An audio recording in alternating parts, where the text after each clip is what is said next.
Continuing then in the textbook, we're on page 94.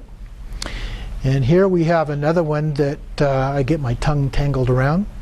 Trikaya Vajrayogini. And so here, the last manifestation of Vajrayogini here, the Trikaya Vajrayogini, or triple-bodied Vajrayogini. So kaya means body, tri is three. And so this one is a fairly, well, it's actually fairly common. You see it a lot, but kind of unusual at the same time. She whose head is severed, so the severed-headed Vajrayogini. And this ties back in with the number 3 in a variety of ways. And so we have a central dakini, or deity, plus 2 attendants that are named after the components of the tripartite Vajrayogini mantra, which is the Vajrayogini, the Vajrayogini, and the Swabhava Dakini. Swabhuta Dakini, sorry. And so those 3 parts are the essence of what makes up the 3 Om mantra associated with Vajrayogini. Now it's depicted as in a slight variation here in the illustration at the bottom of the page, because the Oms are not together. There is Om Sarva Buddha Dakiniye, then Om Vajravinarniye, then Om Vajravirachaniye, and then the 3 Hung Hung Hung Pe Pe Pe Saha. Okay? So the order is a little bit different than we typically see it, but the illustration shows the body, I guess you would say, of the Dakini holding her own head.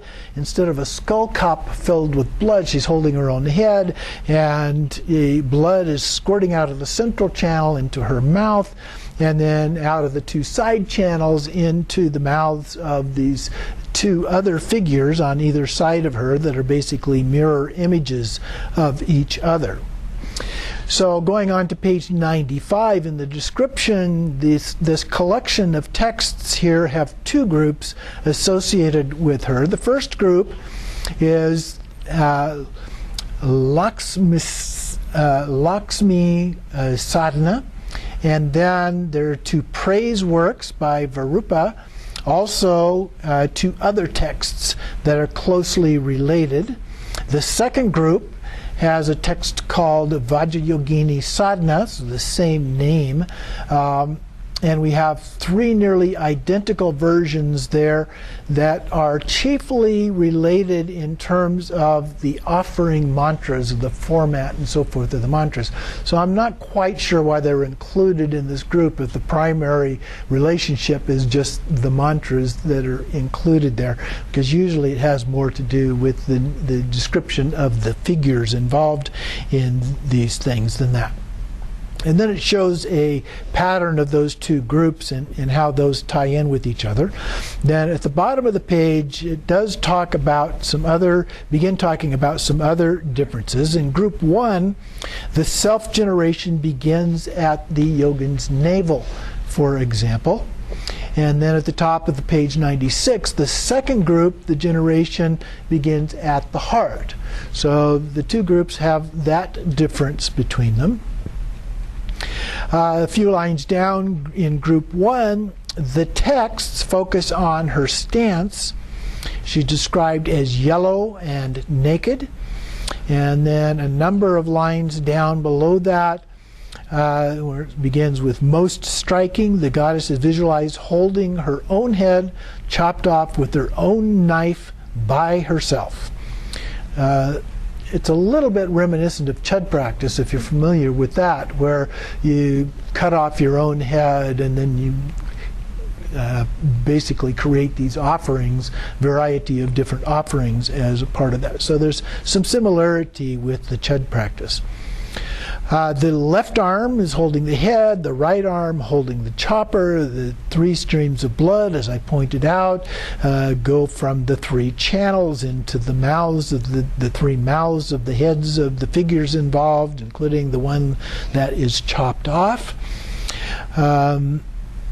The attendants are described as, between them, is the charnel ground, and so they are in a charnel ground kind of a setting, contrary to some of the previous ones where they were talking about getting away from the charnel ground. This particular one goes back to that particular symbolism.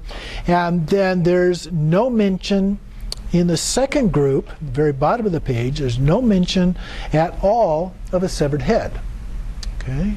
So again, it raises the question of why is this included as that particular group? Some of the other divisions of groupings seem to have less of a difference than what that describes. Top of page 97 then, the ritual component is a puja involving various offerings that are being made, but this is described as an unusual sequence for offering mantras that are involved, and there are 3 sets of offering mantras involved, and on the next page in table 7 it gives those 3 by group. So we have group 1 in the left-hand column, group 2 in the right-hand column, and then going across from that we have set 1, 2, and 3 of those mantras. And then there are also notes about those on the following page. We're not going to go through all of those. That's a lot of detail that I don't think we need to go through at this particular time.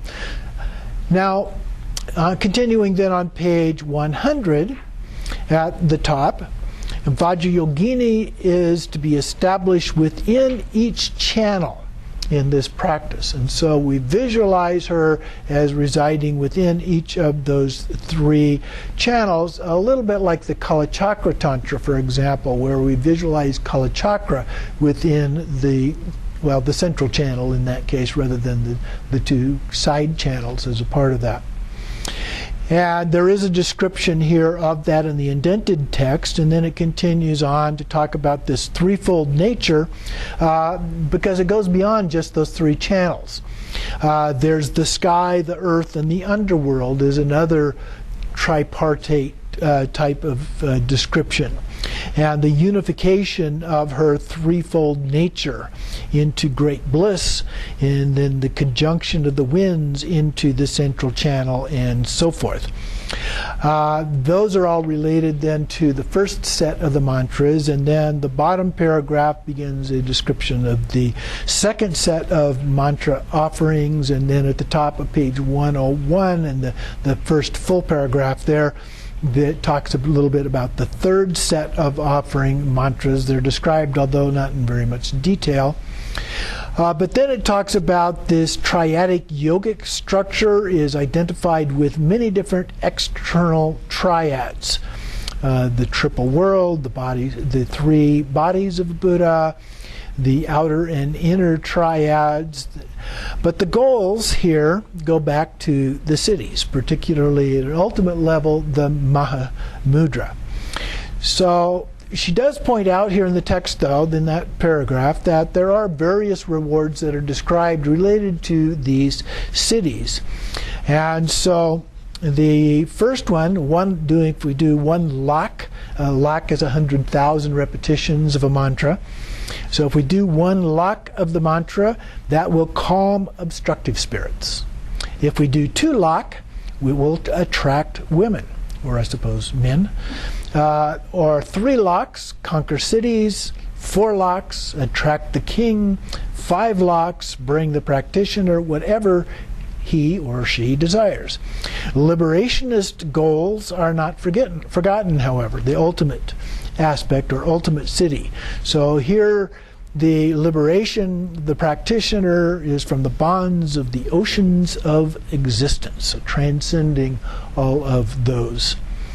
However, it mentions a few more lines down here that the city is not clearly distinguished from liberation in these texts, although I was a little surprised at the implication that they in some way should be distinguished, because oftentimes when we talk about cities, we do make the difference between relative cities and ultimate cities, and the ultimate city is realization or enlightenment. We usually don't distinguish between the 2 of those, that is, enlightenment and realization, although some people do make subtle distinctions there. So the city and liberation in this case are considered to be the same, at least at the ultimate level. And then the last few lines of the paragraph, by chopping off her own head and surviving to drink her own blood, the goddess dramatically declares that she has transcended the world of dual appearances. So there's the main symbolism involved in this as a practice.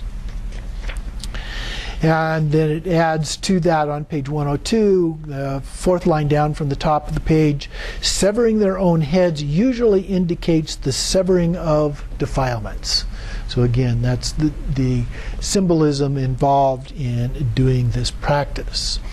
And so then we go to the section here at the bottom of the page on the conclusions. So she begins by talking about this variety of forms that we were discussing in our questions that we had earlier, of Vajrayogini and Vajravarahi. At the top of page 103, she says, the main feature that unifies the many manifestations is the mantra, that three-part mantra that we talked about, although not all of them use all three parts of that. So we have Sarva Buddha Dakini and Vajra Vinarni and Vajra Virachani, the three parts, and sometimes described as first part Vajra Virachani as the heart mantra, and then respectively Sarva Buddha Dakini as the auxiliary heart mantra and Vajra Vinarni as the combination of those two as the root mantra. She does point out that she's not really sure where the Vajravinarni part of that comes from. But here then is the list of the traditional form of Vajrayogini mantra, the 3 Om mantra, obviously coming from the 3 Oms at the beginning. So Om Om Om Sarva Buddha Dakini Vajravinarni Vajravirachani Hong Hong Hong Pe Pe Pe Soha. And so in the Trikaya Vajrayogini visualization, they have this external representations of the 3 inner channels of the body. So each one of those parts then are symbolically represented in the 3 figures that are shown in that particular form.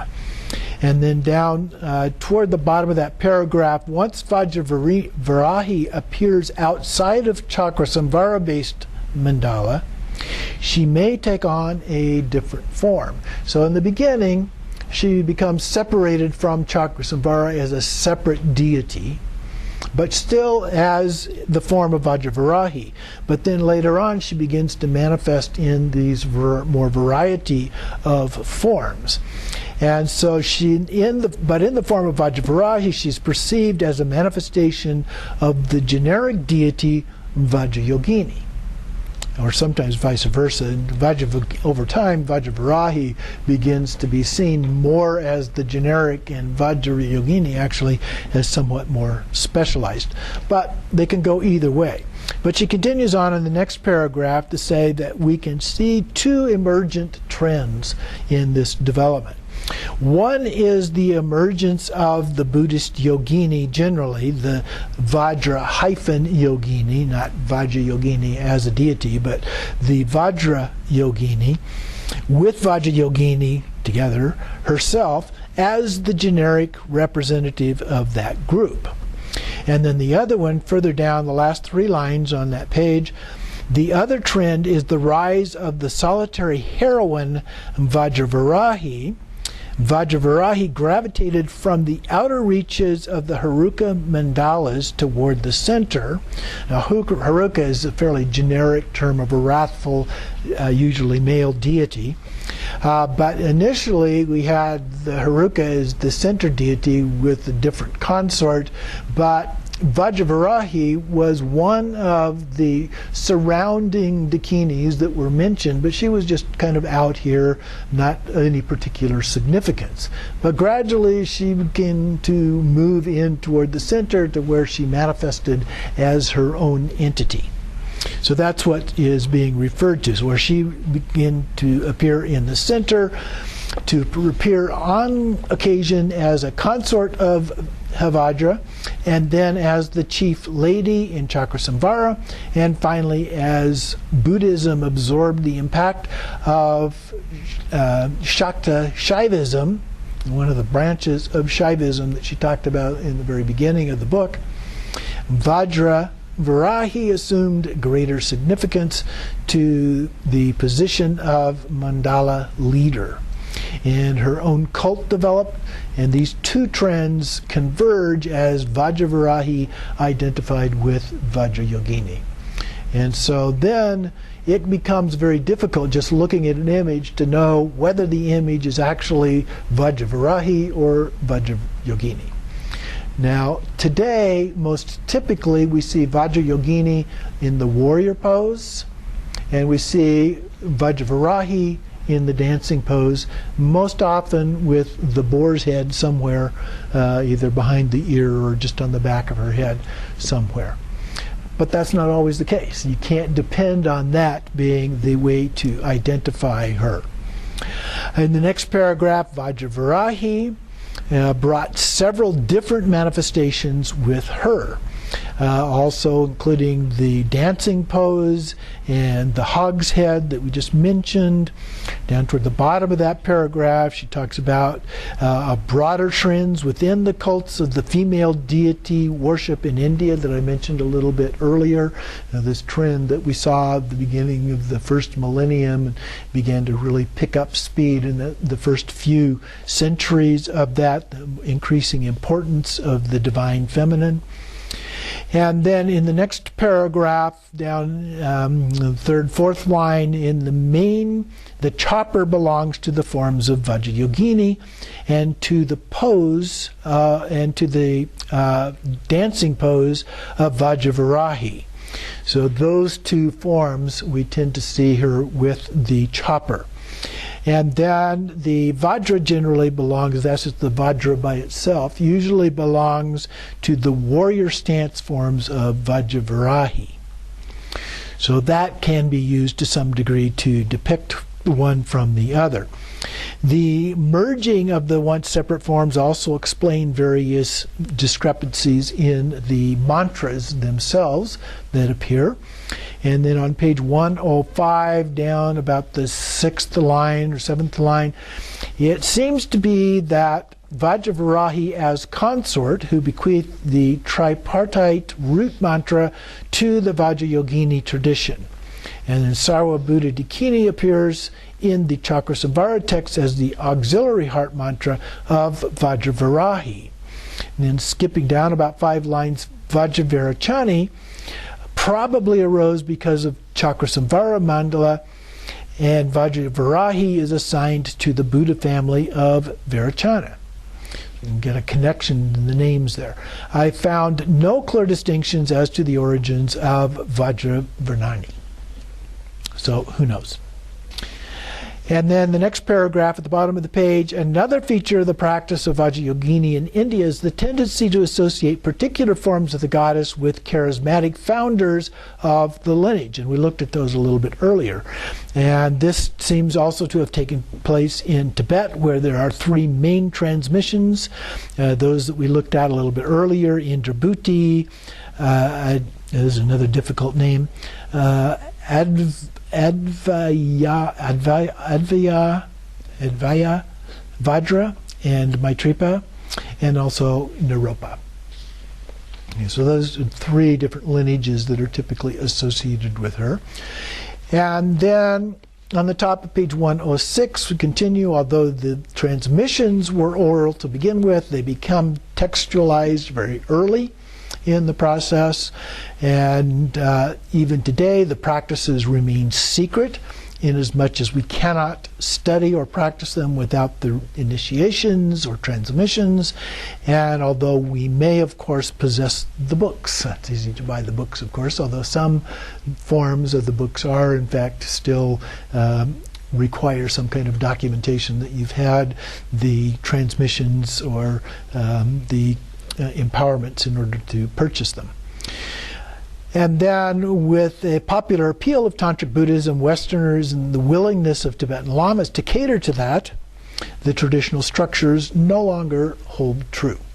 And so it is very easy to get a lot of those things and do the practice without actually having that linkage with a particular lama, although I would still recommend that you do that. We do have some degree of flexibility in our Sangha because we don't necessarily require that you have that particular deity practice, although we recommend that you do, but that you at least have a highest Yoga Tantra empowerment before you do those practices. Because what you do at home, we can't make you follow those guidelines, but we do think that that is a very helpful guideline to follow, that at least have that highest Yoga Tantra empowerment.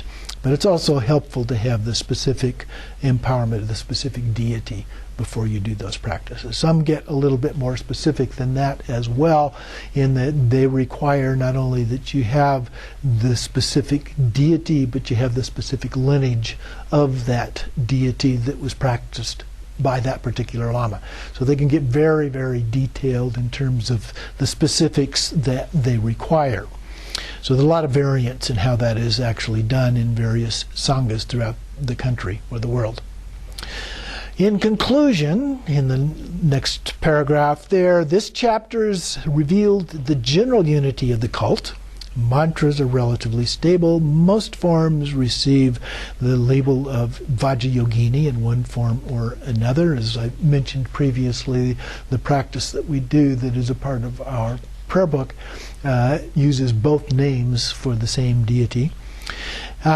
Based on historical roots as well as teachers, and the two mainstreams center on Vajravarahi and Vajrayogini. At the bottom, it talks a little bit, about 6 or 7 lines up, this proliferation of her forms and their terrifying and or erotic aspects. Tend to split between the two of those, although there's some crossover there. And interesting and increasing cremation ground orientation, usually associated more with the terrifying aspects, the term that she uses here. The tradition seems to draw on forms of Vajrayogini that survive in earlier tantric practices, and also sources outside the main Haruka Tantra traditions, namely Shaivism and perhaps less influential parts of various Buddhist Tantras. The Shaivism is a little bit contradictory in terms of the scholarship on that. Some of Sanderson originally articulated that, but there have been other scholars who have contradicted that, so we don't know. There seems to be, as I look at it, to the degree I can call myself a scholar on these things, is that it kind of went both ways. And so who knows exactly? I don't know if we'll ever really find out, but maybe we will. And then finally she says we see specialist practices that reject the Kapalalika, the bone ornament culture altogether, and cultivate the erotic yogic soteriology of Mahamudra. And so some of those tend more toward the erotic aspects of the practices instead of the more wrathful aspect of the practices, and tie that in with the attainment of Mahamudra. And then in this last paragraph, the number of forms reflect the richness and popularity of her cult.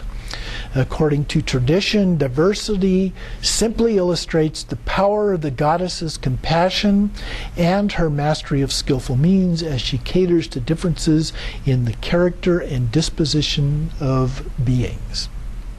So that's a little bit like I talked about earlier in terms of the fact there's the variety of people, and so these have popped up in forms that are articulated in ways that appeal to the variety of beings, if you will, up there as well. So that concludes the chapter for today and for this week. So next week we will take on the beginning part of the next chapter, chapter 3, the study of the Vajravarahi sadhana, and we'll go from page 109 to page 54, the bottom of page 54, as a part of that.